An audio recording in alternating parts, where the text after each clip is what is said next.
September 15th, 1952, over the Yalu River MiG Alley. What begins as a routine strike mission will explode into one of the most daring aerial chases in history.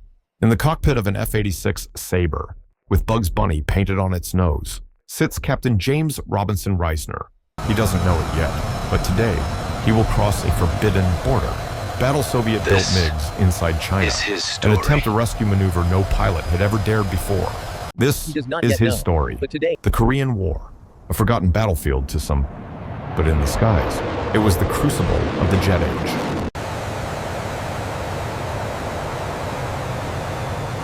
June 25th, 1950, North Korean tanks storm across the 38th parallel, Vairops. In those first months, American and UN aircraft own the skies, B-29 superfortresses, bombing bridges and rail lines, F-80 shooting stars strafing convoys. Against piston-engine yaks, the North Koreans never stood a chance. But everything changed in October 1950. China enters the war, hundreds of thousands of troops pour across the Yalu, and with them, from the Soviet Union, comes a machine that rewrites the rules. The MiG-15, fast, deadly, armed with 23 and 37mm cannons, built to shred America's bombers. Suddenly, the skies are contested. The Yalu Valley earns a new name, whispered by every pilot, MiG Alley.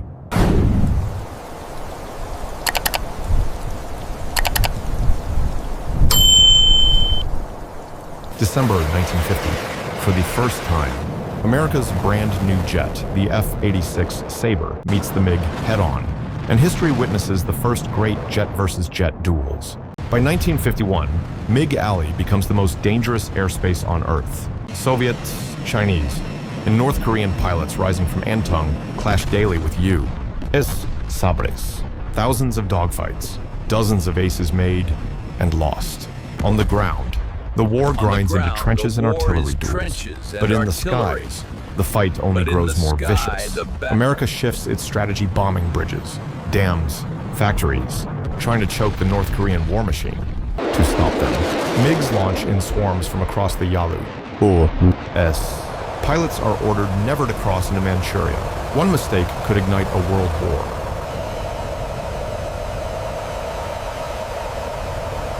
And yet, in September 1952, in the heart of this stalemate, one mission would push an American pilot beyond that line into legend. September 15th, 1952, a formation of F-84 Thunderjets drones north toward the Yalu River. Their target, a chemical plant feeding the enemy's war effort. The F-84s are rugged, reliable, but slow. Easy prey for MiGs. To guard them, 4 F-86 Sabres from the 336th Fighter Squadron slice through the sky. Call sign, John Red Flight. Leading them, Captain James Robinson Risner, a fighter pilot's fighter pilot. Aggressive, confident, flying a Sabre with Bugs Bunny painted on its nose. On his wing, Lieutenant Joe Logan. More than a wingman, he was a friend. Together they had flown countless sorties into MiG Alley, and today they would be tested like never before. As the strike force neared the river, alarms blared at Antung. MiGs scrambled, engines roared. The hunters were airborne, and for Risner and his men, the fight was about to begin. Over MiG Alley, the hunters rise. From Antung Airfield, silver MiG-15s thunder into the sky, fast, deadly, armed with cannons built to rip bombers apart. The F-84 Thunderjets drone toward the chemical plant heavy, sluggish, easy prey, and then the attack comes. The MiG-15 could climb like a rocket, accelerate like nothing else in the theater, but the Sabre could turn, it could dive, and in the hands of the right pilot, it could fight back. Captain James Robinson Risner pushes his throttle forward, his 4-ship Sabre flight cutting across the enemy formation. At his wing, Lieutenant Joe Logan, steady as a shadow. In seconds, the sky erupts. Cannon fire and tracers crisscross the formation. The MiGs dive for the F-84s, Sabres roll to intercept. Risner locks onto a quartet of MiGs, angles in, and squeezes the trigger. 6. 50 caliber Brownings hammer. A canopy explodes. Glass shatters. One MiG is wounded. Bleeding smoke. The other 3 peel away. But the damaged fighter drops low, desperate to escape. Risner makes the call. 2 Sabres chase the 3. He and Logan go after the cripple. The hunt is on. The MiG rips across the treetops at near supersonic speed, afterburner glowing. Risner and Logan stay tight, their sabers screaming just feet above the ground. Then, the MiG suddenly rolls inverted pulls into a split S, diving hard. It levels out only 10 feet above a dry riverbed. Dust blasts into the air from its exhaust. Any lower, and he'd have plowed into the earth. But Risner doesn't blink. He follows. The MiG driver tries to force an overshoot. He chops throttle, throws out air brakes, coasting, waiting for the Sabre to blast past. But Risner knows the trick. He rolls, slips alongside, wingtip to wingtip, close enough to see the stitching on the enemy's leather helmet. Risner would later recall. He looked at me, raised his hand, and shook his fist. I thought, this is like a movie. This can't be happening. 2 jets, locked in a bizarre standoff, drift across the sky like dueling gunslingers. The MiG brakes, arrowing north. Risner and Logan follow, across the Yalu River, into Manchuria. Every pilot knew the rule. Do not cross the Yalu. 1 step into China could trigger World War III. But in Risner's mind, letting this MiG live meant letting it kill again. He presses on. The chase streaks 35 miles into Chinese territory, straight for Taktunkau airfield.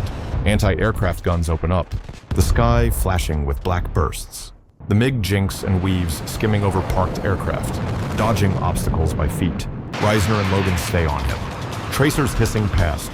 Desperate, the MiG pilot makes one last gamble, diving between 2 hangars. Risner squeezes the trigger. A short burst. 50 caliber slams into the MiG's wing, tearing it apart. At this altitude, there's no time, no room. The MiG cartwheels into parked aircraft, detonating in a fireball that lights the entire airfield. Inside enemy territory, in skies where Americans were never supposed to go, Robbie Risner had just done the impossible. He had chased a MiG into its sanctuary into China itself and killed it. The MiG is dead, but for Risner and his wingman, the fight isn't over. During that last blistering pass through Taktunkau, anti-aircraft fire ripped into Joe Logan's Sabre. His fuel tank is punctured. Fuel sprays out in a deadly mist. Logan checks his gauges. Less than 5 minutes left. No way back to Korea.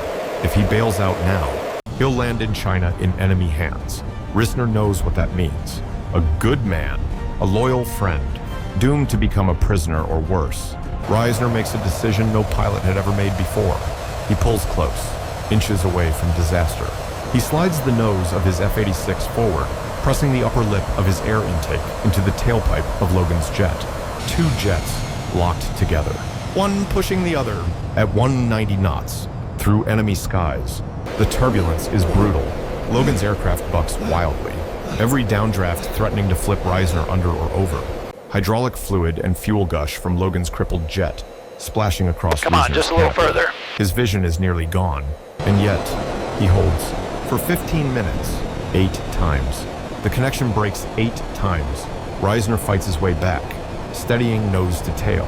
No one had ever tried it. No one would ever try it again. But in that moment, it was the only chance to save his friend. At last, the Korean coastline comes into view.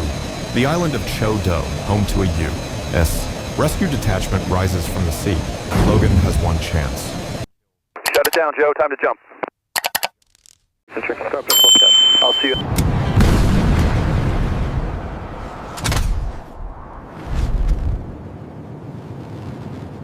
He bails out. The parachute blossoms white against the blue. Risner circles overhead, watching. Logan splashes into the sea close to shore. Strong swimmer, fit man, by all rights. He should have survived. But fate is cruel. The parachute lines twist around him, tangling tight. He thrashes, fights, desperate. The water closes over his head. Rescue crews race, but too late. Joe Logan did not die because he couldn't swim. He died, tangled in his own parachute. A warrior lost, in sight of safety. Risner, out of fuel himself, glides dead stick into Kimpo. He steps onto the tarmac, victorious yet broken. Robbie Risner had done the unthinkable, chased a MiG into China, killed it, and then tried to push his friend's crippled jet home.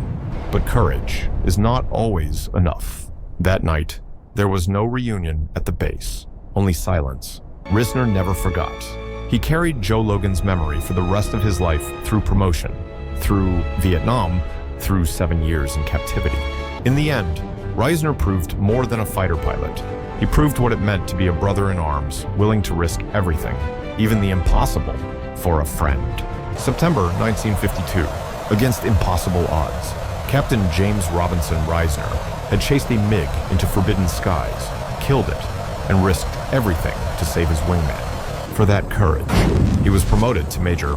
Before the war ended, Risner would score 8 victories, earning the title of ace and becoming a legend among F-86 Sabre pilots. But Risner's story didn't end in Korea. A decade later, he was back in combat, this time over Vietnam. March 16th, 1965, his F-105 Thunder Chief is hit. He ejects, rescued. 6 months later, September 16th, he's hit again. This time during a strike against a SAM site in Operation Rolling Thunder. He ejects, but this time, he isn't saved. Risner is captured, shackled, thrown into Hanoi's infamous prison, the Hanoi Hilton. When there he remained, not for days, not for months, but for more than 7 years. He endured torture, solitary confinement, but Risner became the senior ranking officer, a source of strength. When morale broke, he reminded his men, resist as long as you can. When faith faltered, he organized secret prayers. And in 1971, when guards tried to break him by dragging him to isolation, his fellow prisoners erupted into song, the Star-Spangled Banner. Risner said in that moment, he felt 10 feet tall. His brothers made him a giant. For this, his courage in captivity, he received a 2nd Air Force Cross. Not for what he did in the air, but for the unbreakable spirit he gave on the ground. In 1973, Robbie Risner was finally freed in Operation Homecoming. He returned to his family, to his Air Force, to his nation. He rose to the rank of Brigadier General. And at the U.S. Air Force Academy today, his statue stands 9 feet tall, just as his men remembered him. Risner passed away in 2013. He left behind medals, victories, and scars. But more than that, he left behind a legacy. James Robinson Risner was more than an ace, more than a prisoner. He was a hero with scars carved in MiG Alley and in the dark cells of Hanoi. Proof that courage lives not in invincibility, but in sacrifice.